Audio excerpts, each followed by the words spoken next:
Black hole के बारे में तो आपने जरूर सुना होगा, लेकिन क्या आपको रियलिटी में पता है कि ब्लैक होल आखिर होते क्या हैं? क्या ब्लैक होल इस ब्रह्मांड में सच में एग्जिस्ट करते भी हैं? और अगर करते हैं तो आखिर इसके अंदर ऐसा क्या होता है? और अगर उनके अंदर कोई चीज चली जाए तो उसके साथ क्या होगा? क्या ब्लैक होल के उस पार भी कोई दुनिया मौजूद है? तो आज की इस वीडियो में इन सभी बातों को थोड़ा डिटेल में समझेंगे और साथ ही में जानेंगे ब्लैक होल से जुड़े कुछ अनसुलझे रहस्यों के बारे में। अब अगर आपको मालूम हो तो 2014 में एक हॉलीवुड की मूवी आई थी जिसका नाम था इंटरस्टेलर। इस फिल्म में स्पेस रिलेटेड कंसेप्ट को बड़े ही साइंटिफिकली तरीके से दिखाया गया है, लेकिन इस फिल्म का सबसे खतरनाक सीन था जब फिल्म के मेन कैरेक्टर कूपर एक ब्लैक होल के अंदर गिर जाते हैं। शुरू में इनके आसपास सब कुछ बिल्कुल काला काला होता है, लेकिन जैसे ये उसके थोड़े अंदर पहुंचते हैं तो कुछ चिंगारियों से इनके स्पेसक्राफ्ट में आग लगने लग जाती है और फिर उन्हें मजबूरन इस स्पेसक्राफ्ट से कूदना पड़ता है। लेकिन फिर ये थोड़ी देर बाद खुद को एक 5 डायमेंशन स्पेस के अंदर पाते हैं। अब यह एक ऐसी जगह होती है जहां पर ये अपने पास्ट से कम्युनिकेट कर सकते हैं ग्रेविटी का इस्तेमाल करके। अब यह सब सुनकर आपके भी मन में ख्याल आया होगा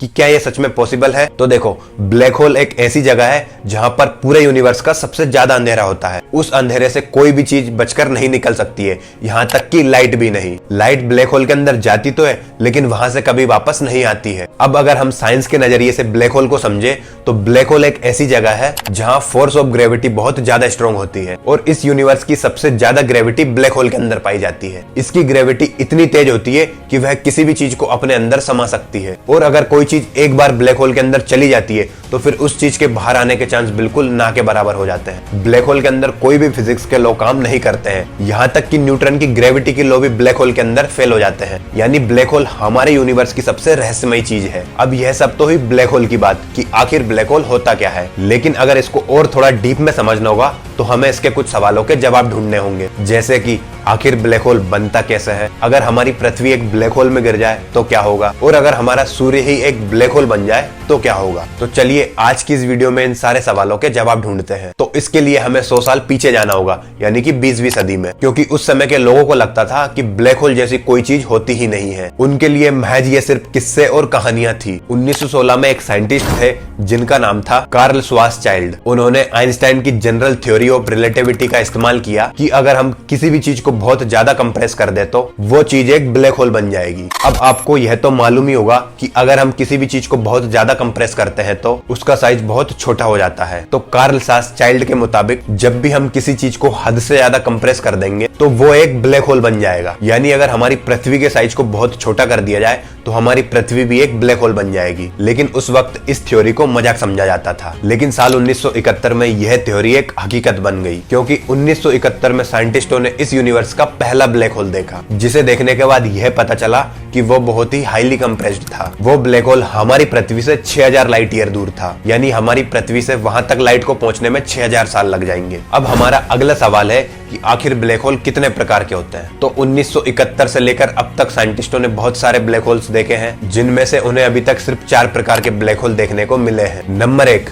miniature black hole, number 2 stellar black hole, number 3 intermediator black hole और नंबर 4 सुपरमेसिव ब्लैक होल। अब अगर बात की जाए मिनिएचर ब्लैक होल की तो ये बहुत ही ज्यादा छोटा होता है। एक एस्टिमेट के मुताबिक इस ब्लैक होल का साइज एक सिंगल एटम के जितना होता है। अब इनका साइज हमारे सूरज से 15 से 20 गुना बड़ा होता है। यह ब्लैक होल सुपरनोवा के बाद बनते हैं और सुपरनोवा तब होता है जब एक बहुत ही बड़ा तारा टूटता है और यह तारा हमारे सूरज से कम 25 गुना बड़ा होता है और जब यह टूटता है तो यह पूरी तरीके से बिखर जाता है और इसके टूटने से इतनी ज्यादा रोशनी फैलती है जो कि सूरज की रोशनी से लाखों गुना ज्यादा अधिक होती है। अब तारों के टूटने की इस घटना को कहा जाता है सुपरनोवा और सुपरनोवा के बाद बनता है एक स्टेलर ब्लैक होल और अब सबसे बड़ा और खतरनाक ब्लैक होल है सुपरमेसिव ब्लैक होल। और ऐसा ही ब्लैक होल हमारी मिल्की वे गैलेक्सी के बिल्कुल सेंटर में मौजूद है, जिसका नाम है सेजिटेरियस स्टार। सेजिटेरियस स्टार का साइज हमारे सूरज से 4 मिलियन यानी कि 40 लाख गुना से भी ज्यादा बड़ा है और ये सुपरमेसिव ब्लैक होल्स तब बनते हैं जब गैलेक्सीज बनती है। अब हमारा अगला सवाल है क्या होगा अगर आप एक ब्लैक होल में गिरते हैं? तो ब्लैक होल के अंदर इस ब्रह्मांड की सबसे ज्यादा ग्रेविटी पाई जाती है। यह हर चीज को अपने अंदर इतनी ज्यादा ग्रेविटेशनल फोर्स के साथ खींचती है कि या तो वो चीज फट जाती है या फिर बहुत ज्यादा छोटी हो जाती है। अब अगला पॉइंट है, अगर ब्लैक होल काले होते हैं और उनमें बहुत ज्यादा अंधेरा होता है तो आखिर वह दिखाई कैसे देते होंगे? तो इसका जवाब है ब्लैक होल इंडिविजुअल होते हैं। यह बिल्कुल भी दिखाई नहीं देते हैं। इनको देखने का सिर्फ एक ही तरीका है और वो है इनके इर्द गिर्द मौजूद एक्रीशन डिस्क, जो कि तब बनती है जब ब्लैक होल बहुत सारे तारों को निगल लेते हैं। तो फिर उन तारों की बची कुची धूल और गैसेस जो कि ब्लैक होल के चारों तरफ घूमने लगती है। अब ब्लैक होल के आसपास तो होती है एक्रेशन डिस्क, लेकिन जो ब्लैक होल के अंदर वाला हिस्सा है जहां बिल्कुल अंधेरा होता है उसको कहा जाता है इवेंट होराइजन, जिसके आर पार नहीं देखा जा सकता और वहां जाने वाली चीज वापस नहीं आती है। अब हमारा अगला सवाल है, क्या होगा अगर हमारा सूरज एक ब्लैक होल बन जाए? तो फिर क्या ये हमारे सोलर सिस्टम को पूरी तरीके से तबाह कर देगा? तो इसका जवाब है, सूरज कभी भी ब्लैक होल नहीं बन सकता, क्योंकि सूरज एक बहुत ही छोटा सितारा है। इसके अंदर एक ब्लैक होल को बनाने जितनी एनर्जी नहीं है। जब 5 बिलियन अरब साल के बाद सूरज की लाइफ खत्म हो जाएगी, तब हमारा सूरज एक लाल तारा बन जाएगा और फिर आखिरी में हमारा सूरज एक सफेद तारा बन जाएगा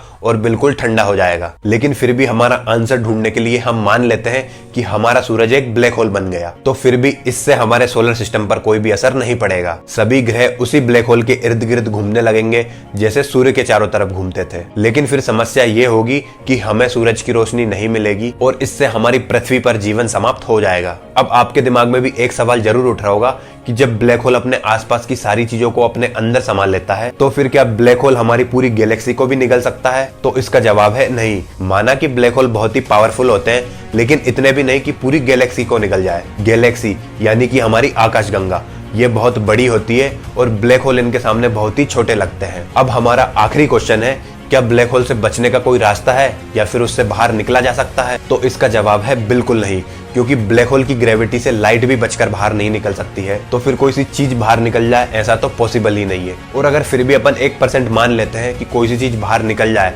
तो उसको लाइट से भी लाखों गुना तेज होना पड़ेगा और ये इम्पॉसिबल है, क्योंकि इस यूनिवर्स की अगर सबसे ज्यादा स्पीड किसी चीज में है तो वो है लाइट में। सो दैट्स इट, यह कहानी थी ब्लैक होल की। बाकी आज की इस वीडियो में बस इतना ही। अगर वीडियो पसंद आया हो तो लाइक, कमेंट एंड शेयर, और अगर चैनल पर नए हो तो डू सब्सक्राइब। मिलते हैं अगली वीडियो में।